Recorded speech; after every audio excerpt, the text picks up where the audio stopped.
What if every night as we fell asleep, our dreams transformed into immersive soundscapes that everyone around us could hear?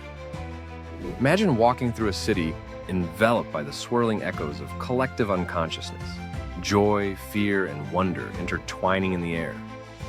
Would privacy fade as our innermost thoughts became public art?